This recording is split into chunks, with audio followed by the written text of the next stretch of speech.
Hi అండి. ఈరోజు మీకోసం మా కథ. కథలోకి వెళ్తే రఘువరన్ బాధగల మనిషి. సంసార సాగరం తందైన శైలిలో ఈత్తున్న వ్యక్తి. ఇంటికి కావలసిన ప్రతిదీ సమకూరుస్తూ భర్తగా తన బాధ్యతని చక్కగా నిర్వర్తిస్తున్నాడు. నవీన చాలా అందమైన స్త్రీ. చక్కటి ఆలోచనతో సంసారం సాగిస్తుంది. భర్త మీద ఎనలేని ప్రేమ ఆప్యాయత్వం తనే లోకంగా ఉన్న స్త్రీ. రఘువరన్ ఎప్పుడు హుషారుగా ఉంటాడు. ఆఫీస్ అయిన వెంటనే పెళ్ళామేమి చెబితే అది జాగ్రత్తగా గుర్తుపెట్టుకుని తీసుకువస్తాడు. పెళ్ళాంతో సరదాగా కబుర్లు చెప్పటం అతనికి చాలా ఇష్టమైన పని. నవీన ఆలోచనలు ఎప్పుడు భర్త చుట్టూ తిరుగుతూ ఉంటాయి. పిల్లలు లేని లోటు వారికి లేదు. ఇద్దరు వారికి వారే పిల్లల ప్రేమని పంచుకునే జంట.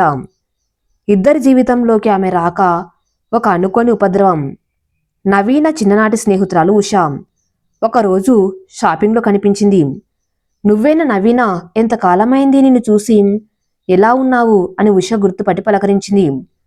నవీన కూడా ఉషను చూసి చాలా ఆనందంగా, ఉష బాగున్నావా, ఎక్కడ ఉంటున్నారు, మీరు కరీంనగర్లో కదా ఉండేది, ఎలా ఉన్నావు, మీ వారు ఏం చేస్తున్నారు, పిల్లలు ఎంతమంది అని టకాటక అడిగింది నవీన. ఆగవే బాబు, అన్నీ ఒకేసారి అడిగేస్తున్నావు, నువ్వేం మారలేదు అని నవ్వింది ఉష. మా ఆయనకి ఇక్కడికి ట్రాన్స్ఫర్ అయింది, మేం వచ్చి 4 రోజులైంది, ఇక్కడ అశోక్ నగర్లో ఉంటున్నాము అని అంది ఉష. అవునా, మేము అక్కడే ఉంటున్నాము, చూసావా ఒక్క చోటే ఉండి తెలుసుకోలేకపోయాము అని అంది నవీన. మాటల్లో ఇద్దరిల్లు 4 ఇళ్ళ అవతలే అని తెలిసింది. ఉష, నువ్వు మా ఇంటికి రేపు తప్పకుండా రావాలి, నీకోసం ఎదురు చూస్తూ ఉంటాను అని చెప్పింది నవీన. సరే వస్తాను, నీ ఫోన్ నెంబర్ ఇవ్వు, అక్కడికి వచ్చి ఫోన్ చేస్తాను అని ఫోన్ నెంబర్ తీసుకుంది ఉష. రఘువరన్ ఇంటికి రాగానే ఉష గురించి చెప్పింది నవీన. నా చిన్ననాటి ఫ్రెండ్, ఇద్దరం ఎప్పుడు కలిసే ఉండేవాళ్ళము, మా ఊరే, అక్కడ కూడా మా ఇల్లు 4 ఇళ్ళ అవతలే, మళ్ళీ ఇప్పుడు కూడా దేవుడు అలాగే 4 ఇళ్ళ అవతల ఉంచాడు అని చాలా సంతోషంగా చెప్పింది. రాత్రి నిద్రపోలేదు. స్నేహితురాలతో ఏం కబుర్లు చెప్పుకోవాలి అని ఆలోచనతో. ఉష అంటే నవీనకి చాలా ఇష్టం. చిన్నప్పుడు అన్ని బొమ్మలు ఇద్దరు కలిపి ఆడుకునేవారు, బట్టలు కలిపి వేసుకునేవారు. ఏదైనా ఫంక్షన్ వస్తే ఉష కొత్త బట్టలు నవీన వేసుకునేది, నవీన నగలు ఉష పెట్టుకునేది. అలా ప్రాణంలా ఉండేవారు. పెళ్ళయిపోయింది, ఎవరి సంసారం వారిది, ఎవరి దారి వారిదైపోయింది. ఏమండి, ఈరోజు సెలవు పెట్టండి, నా స్నేహితురాలు వస్తుంది, చక్కగా కబుర్లు చెప్పుకోవచ్చు అన్నది. బాగుంది, మీ ఫ్రెండ్స్ వస్తే నేను సెలవు పెట్టాలా, అయినా మీ ఆడవాళ్ల మధ్యలో నేనెందుకురా, మీరు చక్కగా కబుర్లు చెప్పుకోండి, నీ ఉంటే మీకు అడ్డమన్నాడు రఘువరన్ నవ్వుతూ. నా మాట ఎప్పుడు విన్నారు కనుక ఇప్పుడు వినడానికి అని మూతి ముడుచుకుంది నవీన. నా శ్రీమతి మాట ఎప్పుడైనా కాదు అన్నానా, సరే కుదిరితే మధ్యాహ్నం భోజనానికి వస్తాను, సరేనా అని అన్నాడు. సరే నిజంగా వస్తారుగా అన్నది నవీన. నిజమే బాబు, వస్తాను అని ఆఫీస్కి వెళ్ళిపోయాడు. ఉషతో కబుర్లు చెప్పాలి అని అన్ని పనులు వంట చకచక చేసేసింది. స్నానం చేసి ఉష కోసం ఎదురు చూస్తుంది. తలుపు కొట్టిన శబ్దం. సంతోషంగా తలుపు తీసింది. ఎదురుగా ఉష.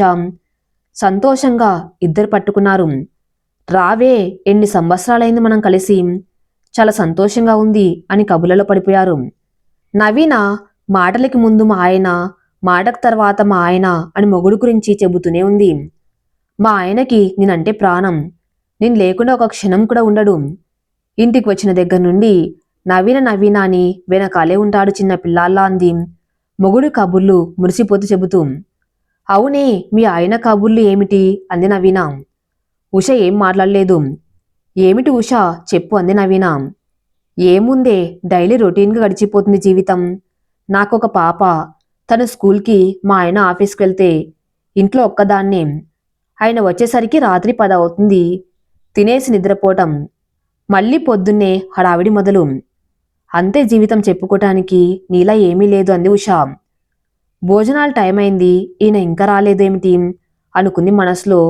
అనుకున్నట్లు పైకి అన్నది. నవీన, ఆపవే, మీ ఆయన జపం ఎప్పుడు మీ ఆయన ధ్యాసన నీకు అంది ఉష నవ్వుతూ. అవును ఉష, ఆయన సాంగత్యం అంత బాగుంటుంది, ఒక్కసారి కలిస్తే మర్చిపోలేము అంది మురిపంగా భర్త గురించి చెబుతూ. ఉషకి రఘువరని చూడాలి అనిపించేలా ఉన్నాయి నవీన మాటలు. డోర్ బెల్ మోగింది. వచ్చేసారు. నేను చెప్పానా వచ్చే టైం అయిందని అని ఒక్క పరుగులో వెళ్లి తలుపు తీసింది. రఘువరన్ లోపలికి వచ్చాడు. స్వీట్ ప్యాకెట్ నవీన చేతికిస్తూ, వచ్చిందా మీ ఫ్రెండ్, రాత్రి నుండి కలవరిస్తున్నావన్నాడు. అయ్యో ఆపండి, చిన్నగా మాట్లాడండి, లోపలే ఉంది అంది నోటి మీద చెయ్యి వేస్తూ. ఇంకా ఏమైనా ఎక్కువగా మాట్లాడేస్తాడేమో అని భయంతో. ఆ తెలుస్తూనే ఉంది, నీ ముఖం వెలిగిపోతుంది అన్నాడు బుగ్గ మీద గిల్లి. అయ్యో పదని లోపలికి, ఉష చూస్తుంది అన్నది నవీన. లోపల ఉన్న ఉషకు వినిపిస్తూనే ఉన్నాయి వారి మాటలు. తాను కూడా బయటకు వచ్చి రఘువరాన్ని చూడాలనుకుంది. ఉష మా ఆయనని లోపలికి వచ్చిన రఘువరాన్ని పరిచయం చేసింది. చూడగానే బాగున్నాడు అనుకునే అనే రూపం అతంది. ఉష నమస్తే అని అలా చూస్తూ ఉండిపోయింది. రండి, చాలా టైం అయింది, భోజనాలు వడ్డిస్తా అని వంటగదిలోనికి వెళ్ళింది నవీన. ఉష రఘువరన్ ఉన్నారు గదిలో. ఇద్దరు ఏం మాట్లాడకుండా అలా ఉన్నారు. ఉష మాట్లాడడం మొదలుపెట్టింది. నవీన ఇప్పటి వరకు మీ గురించి చెప్పిందండి. నాతో మాట్లాడుతున్న మీరెప్పుడు వస్తారా అని ఎదురు చూస్తుంది. చిన్నప్పటి నుండి గలగల మాట్లాడడం అలవార్దానికి అన్నది. అవునండి, అలాగే మాట్లాడుతుంది అన్నాడు. ముగ్గురు కబుర్లు చెప్పుకుంటూ భోజనం కానించారు. రఘువరన్ కూడా నోరెత్తితే పెళ్ళాం గురించే కబుర్లే. ఇద్దరిని అలా మురిపంగా చూస్తూ వారి కబుర్లకి సంతోషపడింది ఉష. నవీన, ఈరోజు మీ ఇద్దరిని చూస్తే చాలా సంతోషంగా ఉంది. భార్య భర్తలంటే మీలా ఉండాలి. మీరు ఒకరోజు మా ఇంటికి రండి అని అంది ఉష. తప్పకుండా వస్తామండి, ఇప్పుడు వచ్చేయమంటారా చెప్పండి, ఇద్దరం హ్యాపీగా వస్తాము అన్నారు రఘువరన్ నవ్వుతూ. ఈయన ఎప్పుడు ఇంతేలా ఉషా, రేపు సండే వస్తాం సరేనా అన్నది నవీన. నేను వెళ్తాను, పాప వచ్చే టైం అయింది అంది ఉష. ఉండవే, మా ఆయన దింపుతాడు, ఒక్క నిమిషం ఆగు అంది నవీన. వద్దులే, ఎందుకు, పక్క సందులోనే ఇల్లు, నేను వెళ్తాను వద్దు అంది ఉష మొహమాట పడుతూ. నువ్వేం మాట్లాడక, ఏమండి ఉషని ఇంటి దగ్గర దించండి అని ఇద్దరిని బైక్ మీద పంపింది నవీన. వద్దు అంటూ బిడియంగా బండి ఎక్కింది ఉష. ఉష ఇంటికి దారి చూపించింది. రఘువరన్ ఉషని తన ఇంటి దగ్గర దింపేసి, నాకు చాలా పని ఉందండి అని వెళ్ళిపోయాడు. ఇంటికి వచ్చిన దగ్గర నుండి ఉషకి రఘువరన్ ఆలోచనలే. ఎంత సరదా మనిషి, ఇద్దరి ప్రేమ బాగుంది, తన సాంగత్యం అంత బాగుంటుందా, ఒక్కసారి చూస్తే వదల్లేరు అంది నవీన. నిజమేనా? ఉషకి భర్తతో మాటలు లేవు, సంసారం లేదు, ఏదో గడిచిపోతుంది కాలం. ఆయన పనిలో బిజీ, వచ్చిన తర్వాత అలసిపోయి నిద్రపోతాడు. ఇక పెళ్ళాంతో కబుర్లెప్పుడు, పిచ్చి ఆలోచనలతో రాత్రంతా గడిచిపోయింది. ముగ్గురికి స్నేహం బాగా కుదిరింది. ఉషా భర్త ఎప్పుడో కాని వాళ్లతో కలిసేవాడు కాదు. కబుర్లకి హద్దు లేదు, అంత సరదాగా గడిచిపోతుంది కాలం. ఉషకి రఘువరన్ అంటే చెప్పలేని ఇష్టం, ప్రేమ ఏర్పడింది. వారిద్దరి ప్రేమను చూస్తూ తనకు ఆ ప్రేమ కావాలనిపించింది. కళ్ళు మూస్తే అతని రూపమే, అతని మాటలే వినిపిస్తున్నాయి చెవులకి. ఎలా చెప్పాలి తన ప్రేమ రఘువరన్కి? లేదా నా ప్రేమ విషయం నవీనకు చెబితే? ఉష ఆలోచనలు అలా సాగుతూ ఉన్నాయి. వెన్నెల రాత్రి పున్నం వెన్నెల వెలుగులో రమ్యంగా మెరిసిపోతూ ఉంది నవీన. ఈరోజు మనసు పదే పదే ఆలోచనలతో నిండిపోయింది. ఎందుకో తెలియదు, ఎప్పుడో దూరమైన ఆలోచనలు మళ్ళీ దగ్గరికి వచ్చాయి. కాలింగ్ బెల్ మోగింది. ఆ వస్తున్నా అంటూ వెళ్ళి తలుపు తీసింది. ఎదురుగా శ్రీవారు.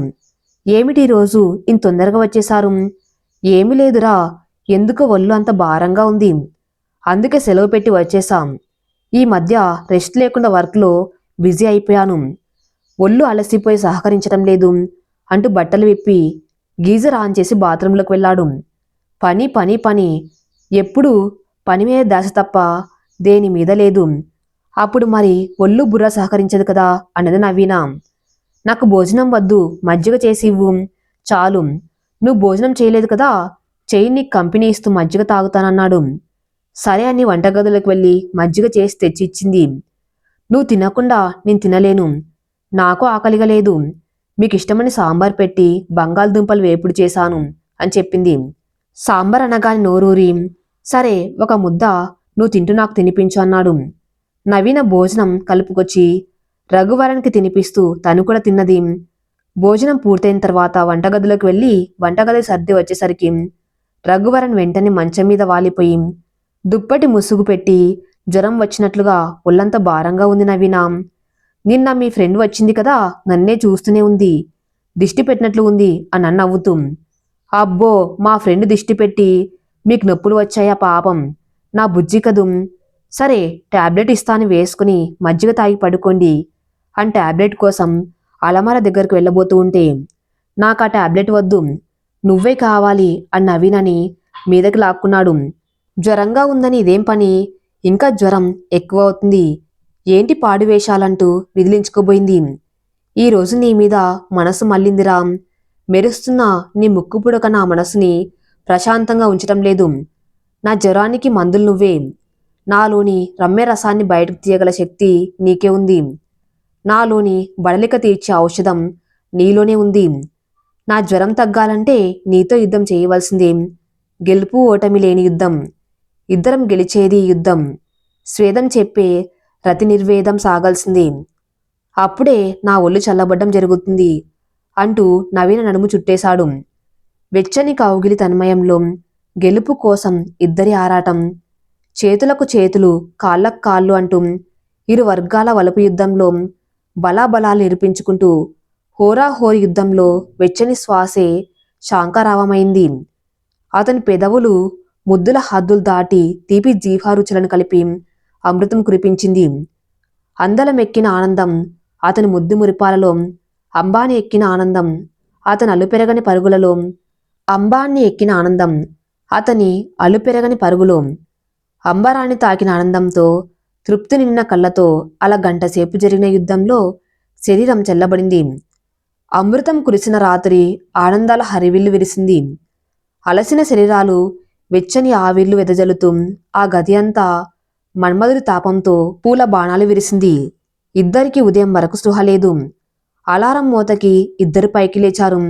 అమ్మో, మెలకువ రాలేదు, ఆఫీస్కి టైం అయిపోతుంది అంటూ హడావిడిగా రెడీ అయ్యి ఏమి తినకుండానే ఆఫీస్కి వెళ్ళిపోయారు రఘువరన్.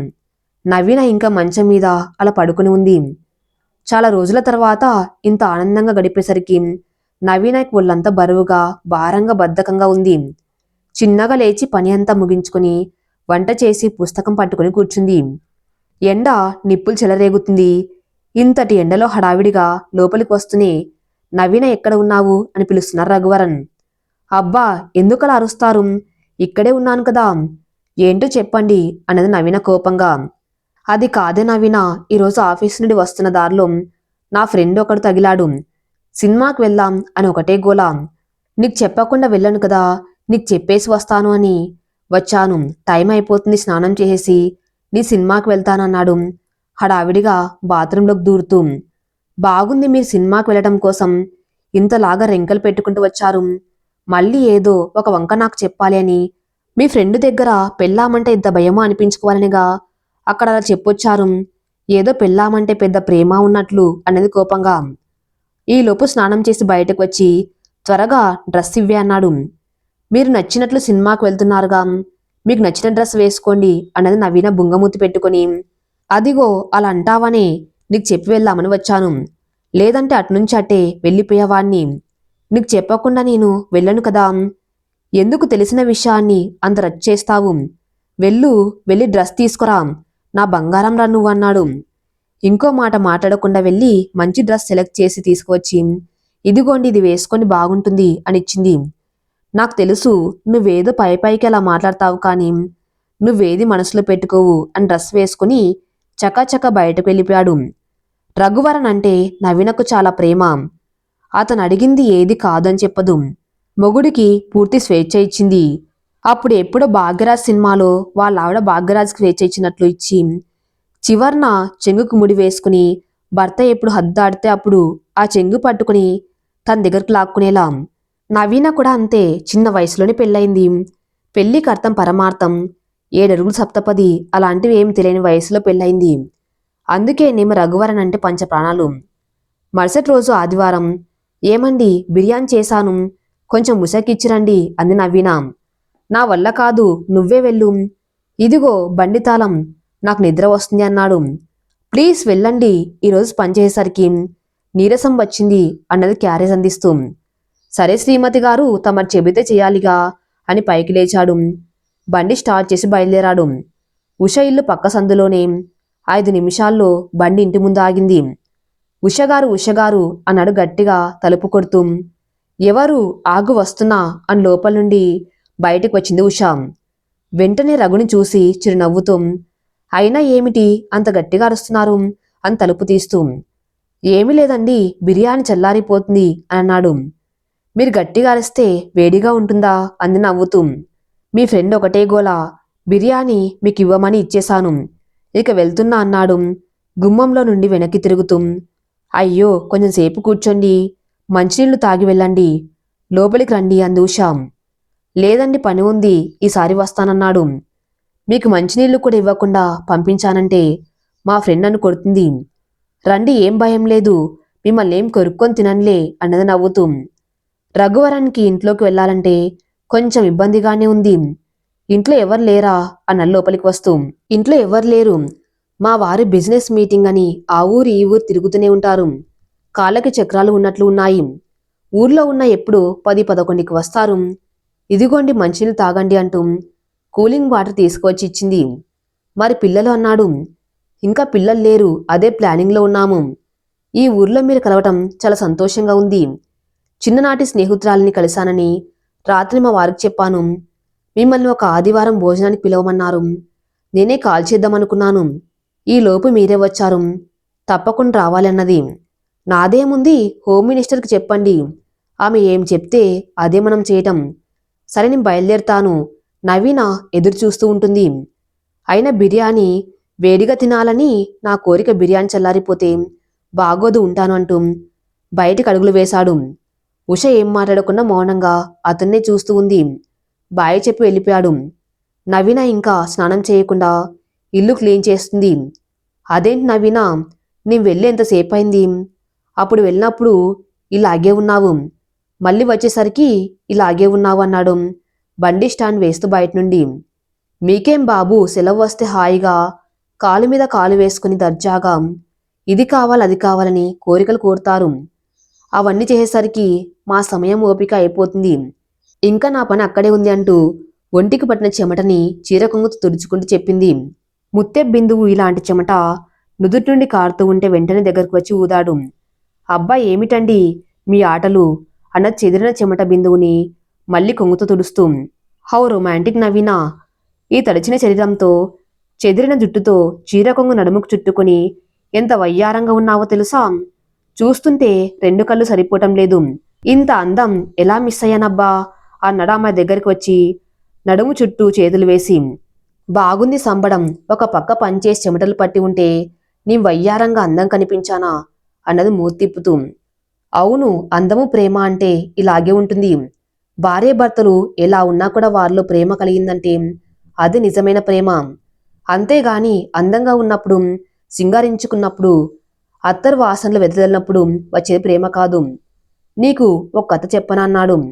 చెప్పండి, ప్రతి సందర్భంలో ఏదో ఒకటి చెప్తూనే ఉంటారుగా, చెప్పండి.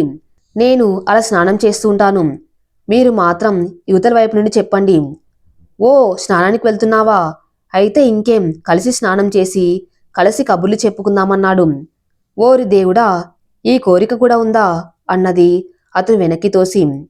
ఓరి దేవుడా, ఇలాంటి కోరికలే ఉండవలసింది, భార్య భర్తల అనురాగానికి ఇవే తీపి గుర్తులు. పద పద స్నానం చేద్దామంటూ ఆమెను బాత్రూంలో తోసి అతను కూడా వెళ్ళాడు. నీకు విషయం చెప్పనా అన్నాడు. ఇందాక కథ చెప్తానన్నారు, ఇప్పుడు విషయం చెప్తానంటున్నారు, ఏంటి అన్నది కళ్ళు ఎగరేసి. కథ తర్వాత చెప్తాను, విషయం ముందు చెప్తాను. భార్య భర్తలు నెలలో ఒక్కసారైనా ఇలా కలిసి స్నానం చేయాలని చెప్పారు. ఎవరు చెప్పారు, రఘువరన్ గారా అన్నది నవ్వుతూ. ఆ అదే అనుకో, ఇలా చేయటం వల్ల ఒక శరీరాలు ఒకరికి స్పర్శ ద్వారా అనుభూతి రగిలించి మనసులో ఒక వైబ్రేషన్ కలుగుతాయి, అవి వాళ్ళిద్దరినీ చాలా దగ్గర చేస్తాయి అంటే ఏవో కబుర్లు చెప్పుకుంటూ ఇద్దరు స్నానం చేశారు. మరి కథ చెప్తానన్నారు, చెప్పండి అన్నది. ఇందాక నువ్వన్నావు కదా, అంత చెమటతో ఉన్న మీకు మూడెలా వచ్చిందని. నీకు ఒక కథ చెప్తాను, అప్పుడు నువ్వే చెప్పు మూడెలా వచ్చిందో. ఒక రాజుగారు ఉండేవారు అని మొదలుపెట్టారు. కాశ్మీర భూమికి ప్రధానమైన శారదపీఠాన సరస్వతీదేవిని పూజించే పూజారికి సుగాత్రి అనే కూతురు. ఆమె భర్త శాలినుడు అత్తగారింట్లోనే ఉంటాడు. వాళ్ళ తొలి రాత్రికి ఆమెని అందంగా అలంకరించి మరీ పంపితే అతను ఆమెని పట్టించుకునే లేదు. ఆమె కూడా చూసి చూసి తిరిగి వెళ్ళిపోయింది. ఇది చూసిన ఆమె చెల్లెలు ఆమె తల్లితో ఈ విషయం చెప్పి రేపు చూద్దాంలే అని అనుకున్నారు. అయితే ఆ తర్వాత 2-3 రాత్రులు కూడా అలాగే గడిచాయి. అప్పుడు ఆమె తల్లి అనుమతితో చెలికత్తలు ఆమెతో అన్నారిలా, మీ వాలకం చూస్తుంటే ఆలుమొగల విశేషాలేం జరిగినట్టు కనపడ్డం లేదు. భర్త సరిగా ప్రవర్తిస్తే భార్య సిగ్గుపడవచ్చు, కానీ ఇలా ఇద్దరు సిగ్గుపడితే ఈ కాపురం ఎలాగా? కర్పూర తాంబూలమో తమలపాకో ఇవ్వవచ్చు కదా నువ్వైనా. బంగారం వంటి వయసుని ఒట్టి మంచానికి అప్పగిస్తారెవరైనా అని. దానికి ఆమె సిగ్గుతో ఇట్లాంటి మాటలు నా చెవుల పడకూడదు, పొండిక్కడి నుంచి అని వాళ్ళని తరిమేసి ఆ రాత్రికి మాత్రం వాళ్ళు చెప్పినట్టే చేసి చూసింది. అయినా ఏమీ ఉపయోగం కనిపించలేదు. సుగాత్రి పోనిలే, ఆయన ఇష్టం ఎలాగో అలాగే జరగని అని అతనికి పూర్ణాయుష్షు కలగాలని ఎప్పుడు రకరకాల అలంకారాలు వేసుకుంటూ గడుపుతుంది. తన్నేమీ అనవద్దవని తల్లిని కోరుకుంది. ఆమె తల్లి కూడా కొంతకాలం చూసి ఇది వట్టిగొడ్డు తాకట్టే అని నిర్ణయించుకొని కనీసం పూల తోటలైనా పెంచమని అతనికి పురమాయించింది. అతను కూడా శారదాదేవి పూజకి పనికొచ్చే పని గనక ఇంతకన్నా కావాల్సిందేమిటి అని ఒళ్ళు వంచి పనిచేసి కంటికి రెప్పలా ఆ తోటను పెంచి కాపాడాడు. అతని పనితనం వల్ల ఎండ జొరబడకుండా పెరిగింది ఆ తోట. అతను రోజు పొద్దున్నే లేచి వింత వింత రకాలుగా పూల మాలలు తయారు చేసి సరస్వతీదేవికి సమర్పిస్తున్నాడు. సుగాత్రి ఇదంతా చూస్తూ ఎలాగైనా అతనికి పనిలో సహాయపడదామనుకుంటుంది, కాని సిగ్గు వల్ల సహకరించలేకపోతుంది. ఇలా ఉండగా ఒకనాడు విపరీతమైన వర్షం పట్టుకుంది. కన్ను పొడుచుకున్నా కనపడని చీకటి, ఏనుగు తొండం లాంటి దారాలతో ఆకాశానికి చిల్లు పడ్డట్టు వాన, గుండెల విసిపోయేలా ఉరుములు, గుడ్డితనం తెచ్చే మెరుపులు. శాలుండు మాత్రం తోటలోనే ఉండిపోయాడు. సుగాత్రి మనసు అల్లకల్లోలమైంది. ఎలాగైనా తన భర్తకి కీడు కలగకుండా చూడమని సరస్వతీదేవిని ప్రార్థించింది.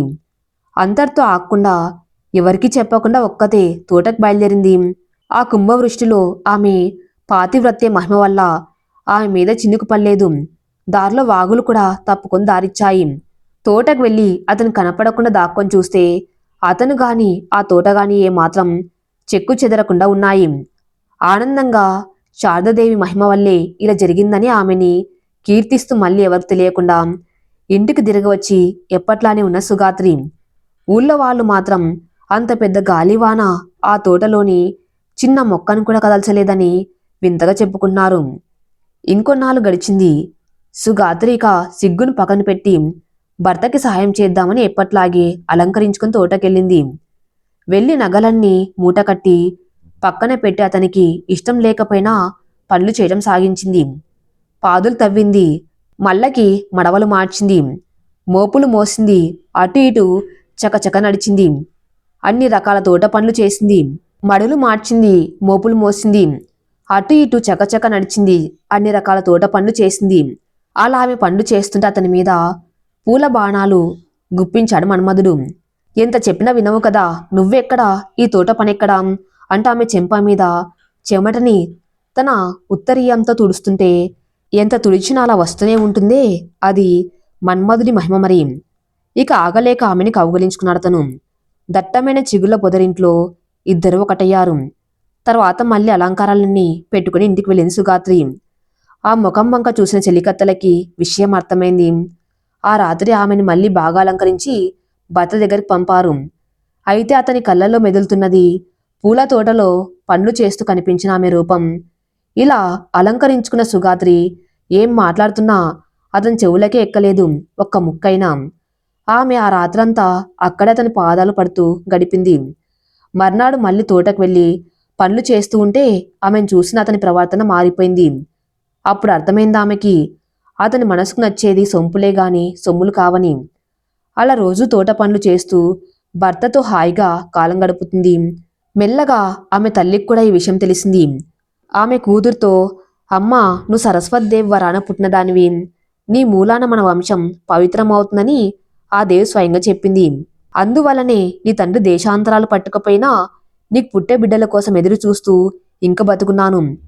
అందుకే నీ భర్తని ఇంతవరకు కొంత చిన్న చూపు చూశాను కూడా. ఇక అతని తోటలో పనిచేయటం ఎందుకు, దానికి జీతగాలున్నారు. అదిగాక అకాల సుతరం వల్ల గుణవంతులైన పిల్లలు పుట్టరంటారు. నువ్వే ఆలోచించుకో అని సున్నితంగా మందలించింది. దానికి సుగాత్రి, అమ్మా, నా భర్తకి ఏది ఇష్టమో అది నేను చేస్తాను, మరెవరి మాట వినను నేను అని కుండ బద్దలు కొట్టినట్టు చెప్పేసింది. అప్పుడు శారదాదేవి ప్రత్యక్షమై సుగాత్రి తల్లితో ఆమె ఇష్టమైన విధంగా నడుచుకొని, ఆమె మీ 2 వంశాల పాపాల్ని పోగొడుతుంది, ఆమె కథ నాకు ఇష్టమైందిగా పవిత్రమైందిగా నిలుస్తుంది, అలా అయ్యేట్లు నేను చేస్తాను అని వివరించింది. అని ఆ విధంగా సుగాత్రి శాలినీలు సంతోషంగా ఒకటయ్యారు. ఇప్పుడు అర్థమైందా అలంకరణకి ఉన్న ప్రాధాన్యం అన్న నవీనన్ దగ్గర తీసుకొని. చాలే, ఏంటి రోజు రోజుకి మీకు ఇలాంటి ఆలోచనలు ఎక్కువ అవుతున్నాయి అన్నది మందలిస్తూ. ఇలాంటి ఆలోచనలు వస్తేనే మగవాడు కాని ఆడది కాని హెల్తీగా ఉన్నట్టు, ఇలాంటి ఆలోచనలు కనుక లేకపోతే ఏదో ఒక లోపం ఉన్నట్లే లెక్క అన్నాడు చేతులు తిప్పుతూ. అయ్యో, నా బిర్యానీ చల్లారిపోయి ఉంటుంది, మళ్ళీ వేడి చేయవా ప్లీజ్ అని గడ్డం పట్టుకుని బ్రతిమలాడుతూ అడిగాడు. సరసాలు అయిపోయి ఆకలి గుర్తు వచ్చిన దొరగారికి, ముందు నేను స్నానానికి వెళ్ళాలి, స్నానం చేసి వచ్చిన తర్వాతే ఏమైనా సరే అన్నది నవ్వుతూ. ఏమైనా సరే అంటే అన్నాడు చెయ్యి పట్టుకుని ఆపుతూ. అబ్బా నీ అబ్బా, నా కోపం వస్తుంది, సారీ, నా కోపం వస్తే నా నోటి నుండి ఆ మాట వస్తుంది తెలుసుగా అని చేతులు వదిలించుకుని బాత్రూంలోకి వెళ్ళిపోయింది. నవీనని తలుచుకుంటూ మంచం మీద వాలిపోయాడు. పెళ్ళైన కొత్తలో నవీన చాలా భయంగా ఉండేది. రఘువరన్ ఆ భయాన్నంతటినీ పోగొట్టి ఆమె ప్రేమని పొందాడు. బాగా ప్రేమ వచ్చినా కోపం వచ్చినా నవీన నోటి నుంచి నీ అబ్బా అనే మాట వచ్చేస్తుంది. ఆ మాట అంటే చాలా ఇష్టం. అప్పుడప్పుడు అలా మాట్లాడావా అని అడిగి మరీ అనిపించుకుంటాడు. నవీన మాటలకు మురిసిపోతూ తనలో తాను నవ్వుకుంటున్నాడు. స్నానం చేసి టవల్ చుట్టుకుని బయటకు వచ్చింది. నవీన వైపు పిడత కింద పెట్టిన దిష్టిబొమ్మలా చూస్తూ ఉండిపోయాడు. అయ్యో, మీరు ఉన్నారని మర్చిపోయి ఇలా వచ్చేశాను, మీరు ముందు బయటకు వెళ్ళండి అన్నది రఘువరన్ని మంచం మీద నుంచి పైకి లేపుతూ. ఇప్పుడు నేముంటే నీకేం అడ్డం వచ్చింది, నీ బట్టలు నువ్వే వేసుకో, నేనేమి అయినా కాదన్నానా ఏంటి అన్నాడు మంచం పట్టుకుని గట్టిగా కూర్చొని. నా కోపం వస్తుంది, నువ్వు కదలకుండా ఇలానే చూస్తే టవల్ కూడా తీసేస్తాను అంది 2 చేతులు భుజం దగ్గర పెట్టుకుని. ఆహా, ఏమి నా భాగ్యం, లేవడమే నా మొహం అద్దంలో చూసుకున్నా, అసలే శోభన్ బాబు లాంటి అందగాన్నేమో అదృష్టం వరించింది, తీయవే బంగారం అన్నాడు ఆత్రంగా ఎప్పుడు తీస్తుందా అని ఎదురు చూస్తూ. హా, నాకేమిటి భయం, చూసి మీ కళ్ళే అన్నది. హా, నా కళ్ళే పేలిపోతాయి అన్నది అటు పక్కకు తిరిగి. పేలిపోవడానికి నువ్వు బాంబువా, చూడగాని పేలిపోవడానికి, నీ చల్లని స్పర్శ పిల్లగాళ్ళ నన్ను తాకుతూ ఉంటే నా గుండె జల్లుమందే పిల్ల అని కూని రాగాలు తీశాడు. బాగుంది అని మాటలో పెట్టేసి చీర కట్టుకుని అప్సరసల రఘువరన్ ముందు నిలిచింది. నేను ఒప్పుకోను, నన్ను పాటలో పెట్టేసి నీ పన్ను కానిస్తావా, అసలు నీకు మొగుడంటే ప్రేమ లేకుండా పోయింది అన్నాడు ఎదురుగా ఉన్న ఆమెని గట్టిగా కౌగిల్లో బంధించేసి. బిర్యానీ చల్లారిపోతుంది వద్దా అన్నది అతని చేతిని వదిలించుకోవాలని చూస్తూ. ఇక్కడ చాలా హాట్గా ఉంది, ఇక్కడ చల్లారిపోతే బాగోదు అని ఆ మాంతం ఆమెను ఎత్తి మంచం మీద వేశాడు. ఇందాక దగ్గరకు వచ్చినప్పుడు ఈ పని చేస్తే బాగుండేది కదా, చీర కట్టుకునే శ్రమ తప్పేది అన్నది రఘువరన్ బుగ్గ మీద ఒకటి వేసి. హమ్మ బడవా, నువ్వు కూడా ఎదురు చూస్తూ ఉన్నావా, నన్ను మాత్రమంటావే, ఏదో నీకిష్టం లేనట్టు అంటూ పూర్తిగా ఆక్రమించేశాడు. అలసి సొలసి మంచం దిగి బిర్యానీ ప్లేట్లో పెట్టి తెస్తాను పడుకో అని వంటగదిలోకి వెళ్ళి ప్లేట్లో బిర్యానీ పెట్టి తీసుకువచ్చాడు. అని తినిపిస్తా, నాకు తప్పుతుందా సేవ చేయటం, ఇందా అంటూ బిర్యానీ నవీన నోట్లో పెట్టాడు. మారు మాట్లాడకుండా పెట్టిన బిర్యానీ కళ్ళు మూసుకుని తింటుంది. మహారాణి భోగం, నీది ఏం చేస్తాం కాని తిను అంటూ తినిపిస్తూ తను కూడా తిన్నాడు. రఘు మాటలకు నవ్వుకుంటూ కళ్ళు మూసుకుని పెట్టిన బిర్యానీ తినేసింది. గంటలో ఉష ఫోన్ చేసింది. ఫోన్ రింగ్ అవుతూ ఉంటే రఘువరన్ తీసి మీ ఫ్రెండ్ ఫోన్ చేసింది అని ఫోన్ ఇచ్చాడు. మీరే మాట్లాడండి, నాకు నిద్ర వస్తుంది అని అటు తిరిగి పడుకుంది. రఘుకి ఏం మాట్లాడాలో అర్థం కాలేదు. ఉషతో ఫోన్ మాట్లాడడం ఇదే మొదటిసారి.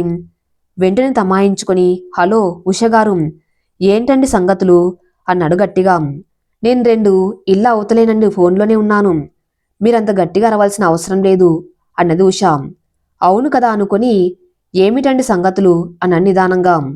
ఏమీ లేదండి, ఏమీ తోచడం లేదు, అలా షాపింగ్కి వెళ్ళి కాటన్ చీరలు కొనుక్కుందామని, సమ్మర్ కదా, మా ఫ్రెండ్ లేదా అని అడిగింది. ఆగండి ఏం తోచడం లేదని షాపింగ్కి వెళ్తున్నారా, సమ్మర్ కదా అని కాటన్ చీరల కోసం షాపింగ్కి వెళ్తున్నారా అన్నాడు తికమక పెడుతూ. అమ్మో, మా నవీన చెప్పింది నిజమే. మీతో మాట్లాడలేమండి, చాలా తమాషగా మాట్లాడుతున్నారన్నది. నేనేం తమాషా ఏం చేయను మేడం, మీరు చెప్పింది అర్థం కాక అడిగాను. నేనేం మాట్లాడిన తమాషా అంటే నేనేం చెప్పను. సరే సరే, మీరేం చెప్పవద్దు అని నవ్వి నవీనకి ఫోన్ ఇవ్వండి అన్నది. మీ ఫ్రెండ్ స్వర్గలోకాలను అధిరోహించి బాగా అలిసిపోయి నిద్రపోతుంది, లేపమంటారా అన్నాడు. ఆ మాటకి విషయం అర్థమై వెంటనే సిగ్గులాంటిది వచ్చి, వద్దులేండి, స్వర్గలోకపు అంచుల్లో ఉన్న వాళ్ళని మనం ఎందుకు లాక్కరావటం, పడుకోనివ్వండి, ఉంటానని ఫోన్ పెట్టేసింది. రఘు కూడా ఫోన్ కట్ చేసి నవీన దగ్గరికి వెళ్ళి ఆమెను వెనక నుండి కౌగలించుకుని, మీ ఫ్రెండ్ షాపింగ్కి రమ్మంటుంది, వెళ్తావా అన్నాడు. రఘువరన్ వైపు తిరిగి అతని గుండెల్లో దూరిపోయి అని చెప్పింది. ఉషకి రఘువరన్ అన్న మాటలు గుర్తొస్తున్నాయి. స్వర్గలోకపు అంచుల్లో విహరించటం, నిజంగా అలాంటి స్వర్గలోకం ఉందా అనుకుంది. వెంటనే పని పని ఆఫీస్ వర్క్, టూర్లను తిరిగే భర్త కళ్ళ ముందు మెదిలాడు. ఆఫీస్ అయిపోయి ఇంటికి రాగానే భోంచేసి అలసిపోయి నిద్రపోయే భర్తని ఏమడగాలో తెలియక నిర్జీవంగా అతని పక్కన పడుకున్న రోజులు గుర్తొచ్చాయి. భార్య భర్తలంటే వాళ్ళిద్దరిలాగా ఉండాలి. ఎంత ప్రేమ అనురాగం, జీవితాన్ని ఎంత చక్కగా ఎంజాయ్ చేస్తున్నారు అనుకుంటూ భర్త కోసం ఎదురు చూస్తూ ఉంది. బంధాలు వాటంతట అవే దూరం కావు. వ్యక్తిత్వం వలనో ప్రవర్తన వలనో ఒకరి పట్ల ఒకరు నిర్లక్షించకపోవడం వలనో అవి దూరం అవుతాయి. ఉష ఆలోచనలకు అడ్డు అదుపు లేకుండా పోయింది. కొత్తగా పెళ్ళైన భర్తలో ఎలాంటి చలనం కనిపించడం లేదు. కొత్తలో ఉండవలసిన మోజు తప్ప తర్వాత కాపురం అంటే ఒక నిర్జీవ పదార్థం అయిపోయింది. రఘువరని చూస్తే ఆమెకు చాలా ముచ్చటగా అనిపిస్తుంది. భార్యతో అప్పుడప్పుడు తను మాట్లాడే చలోక్తులు, భార్య మీద చూపించే ప్రేమ, నలుగురిలో సరదాగా మాట్లాడే తత్వం. ఎప్పుడు చలాకిగా హ్యాండ్సమ్గా ఉండే అతనే కళ్ళ ముందు మెదులుతూ ఉన్నాడు. నా భర్త కూడా అలాగే ఉంటే బాగుండు కదా అని అనుకుంది. చిన్నప్పుడు నవీన, ఉష ఇద్దరు ఒకటే పాఠశాల, ఒకటే కాలేజీలో చదువుకున్నారు. చిన్నప్పుడు వారిద్దరి పోట్లాట కూడా ఒకటే వస్తువు కోసం గొడవపడేవాళ్ళు. ఇద్దరికీ ఒకటే నచ్చేది. ఉష చాలా గయ్యాళితనంతో ఆ వస్తువు దక్కించుకునేది. నవీన అమాయకంగా స్నేహితురాలి కోసం త్యాగం చేసేసేది. ఇద్దరు బట్టలు ఒకరొకరు మార్చుకునేవాళ్ళు. ఫంక్షన్లకు వెళ్తే ఇద్దరు సొంత అక్క చెల్లెల్లాగా ఉండేవారు. ఇద్దరు ఒక్కనే కట్టుకుంటారా ఏంటి, ఒక్కటే కావాలని మీ పంతం బాగుందమ్మా అంటూ ఉండేవాళ్ళు. అలా ఇద్దరి ఆలోచనలు ఒకే రకంగా ఉండేవి. ఉషకి సంబంధం వచ్చిందని, మంచి సంబంధమని వాళ్ళ నాన్నగారు త్వరగా పెళ్లి చేశారు. పెళ్ళైపోయి వెళ్ళిపోవటం, మళ్ళీ ఇప్పుడే నవీనని మళ్ళీ కలవటం. నవీన పెళ్లి కార్డు వేసి ఫోన్ చేసినా కూడా ఉషకి వచ్చే అవకాశం లేదు. భర్త ఊరెళ్ళటం, ఆమెను తీసుకువచ్చే వాళ్ళు ఎవరు లేకపోవటం, ఒంటరిగా వెళ్ళవద్దని ఆంక్షలు విధించడం వల్ల ఉష నవీన పెళ్లికి వెళ్ళలేకపోయింది. ఆ రోజు పెళ్లికి వెళ్ళినా బాగుండేది అని ఇప్పుడు మనసులో బాధపడుతుంది. కాలింగ్ బెల్ మోగుతుంది. సమయం చూస్తే 11 అయింది. ఇప్పుడు వచ్చినట్లున్నారు అనుకొని వెళ్ళి తలుపు తీసింది. అప్పటికే బాగా అలసిపోయిన భర్తను చూసి, రోజు ఇంత ఆలస్యంగా వస్తే ఎలా అన్నది తన చేతిలో ఉన్న బ్యాగ్ తీసుకొని. నాకు మాత్రం సరదాన ఆలస్యంగా రావాలని, ఇంటికి ఎప్పుడెప్పుడు రావాలని నాకు ఉంటుంది. కాని పని ఒత్తిడి ఎక్కువయి రావటం కుదరటం లేదు. బాగా అలసిపోయాను, స్నానం చేసి వస్తాను అంటూ వెళ్ళాడు. భోజనం వడ్డించినా అన్నది. లేదు, రెస్టారెంట్లో ఫ్రెండ్స్తో తినేశాను, నువ్వు పడుకో అన్నాడు. అంటే పనైన వెంటనే రెస్టారెంట్కి వెళ్ళాడా? అది కూడా ఒక పనేనా? అలసిపోయినట్లు వచ్చాడు. ఆయన కోసం వంట చేసి ఎదురు చూడడం కూడా అనవసరం అనుకుంది మనసులో. తనేమి తినకుండా భర్త కోసం ఎదురు చూస్తూ ఉంది. తనకేమి తినాలనిపించక మంచినీళ్లు తాగి మంచం మీద పడుకుంది. ఒంటరితనం చాలా నరకం. ఎన్నో పిచ్చి పిచ్చి ఆలోచనలు సుడిగుండాలే మదిలో మిగులుతూ ఉంటాయి. భర్తకు దగ్గరవ్వాలంటే తను కూడా మారాలి. భర్త అందంగా కనిపించాలి. తనకు నచ్చినట్లుగా ఉండాలని ఎక్కడో చదివింది. తను చదివిన కథలోని విషయం గుర్తొచ్చి పెళ్లి రోజు భర్త ఇచ్చిన ట్రాన్స్పరెంట్ 2 పీస్ నైటీ అల్మారాలోంచి తీసి తను కూడా ఇంకో బెడ్రూమ్లో ఉన్న స్నానాల గదిలోకి వెళ్ళి చకాచక 2 చెంబులు నీళ్లు వంపుకొని నైటీ వేసుకుంది. జుట్టు లూజుగా వదిలేసి ఫ్రిడ్జ్లో ఉన్న మల్లెపూలు తీసుకుని పెట్టుకుంటూ బెడ్రూమ్లోకి వచ్చింది. అప్పటికే భర్త స్నానం చేసి వచ్చి టవల్తోనే మంచం మీద వాలిపోయి నిద్రపోతున్నాడు.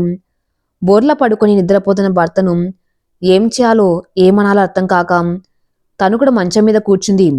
చిన్నగా అతను లేపితే అనుకుంది. ఏమనుకుంటాడో అసలే అలసిపోయి వచ్చానన్నాడు. నిద్రపోకుండా ఉంటే బాగుండేదనుకొని తను కూడా పక్కకు తిరిగి పడుకుంది. ఆమె తల్లో నుండి వస్తున్న మల్లెపూల వాసన అతని ముక్కుపుటాలకు తగిలింది. ఎంత మత్తులో ఉన్న మల్లెపూలు వాసన చూడగానే ఎలాంటి వాడికైనా మత్తెక్కక మానదు. వెంటనే పైకి లేచి అటు తిరిగి పడుకున్న ఉషను వెనక నుండి గట్టిగా కౌగిలించుకున్నాడు. అతని కౌగిలించుకోగానే ఉషకి చాలా సంతోషం వేసింది, కానీ మౌనంగా ఉండిపోయింది. ఆమె ఊహలు, ఆమె ఆలోచనలు రఘువరన్ మీదకు వెళ్ళాయి. ప్రతి ఒక్క జీవితము భిన్నంగా ఉంటుంది.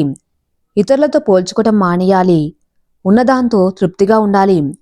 మనసుని బుద్ధి ద్వారా అదుపులో పెట్టాలి. ఏదైనా ఇష్టమైతేనే నచ్చుతుంది. ఇష్టం లేంది ఏది దగ్గరకు కూడా రానివ్వము. ఉష మానసిక స్థితి ఏం అర్థం కావటం లేదు. పెళ్ళైన అతనికి దగ్గర అవుతుంది. అది తప్పని తెలుసు, కానీ తను మానసికంగా దగ్గరగా వెళ్ళింది కాదు, కావాలి అని దగ్గర అవుతుంది. నవీన ఉషకి ఫోన్ చేసి ఇంటికి రమ్మని చెప్పింది. భర్త ఆఫీస్కి వెళ్ళిన తర్వాత వస్తాను అని చెప్పింది. తాను అందంగా ఉన్నది లేదు అని ఏ రోజు పట్టించుకోలేదు. ఈ రోజు ఎందుకో అందంగా ముస్తాబైంది. భర్త ఆఫీస్కి వెళ్ళగానే నవీన్ ఇంటికి బయలుదేరింది. ఏంటి ఉషా, నేనెప్పుడు రమ్మంటే నువ్వెప్పుడు వచ్చావు? రా రా, నీకోసం ఎదురు చూస్తున్నా అన్నది నవీన. ఏంటి విశేషం, అర్జెంటుగా రమ్మన్నావు అన్నది లోపలికి వచ్చి సోఫాలో కూర్చుంటూ. ఉండు చెప్తాను, కంగారు పడకు. ఈరోజు సాయంత్రం వరకు రోజంతా మనిద్దరము హ్యాపీగా కబుర్లు చెప్పుకుంటూ ఉండవచ్చు అన్న సంతోషంగా తను కూడా పక్కన కూర్చొని. అవునా, అదేంటి, ఎందుకలా అని ఆశ్చర్యంగా అడిగింది ఉషా. ఏం లేదు, మా రఘువరన్ గారు ఒక పందెం వేశారు. అదేంటో తెలుసా?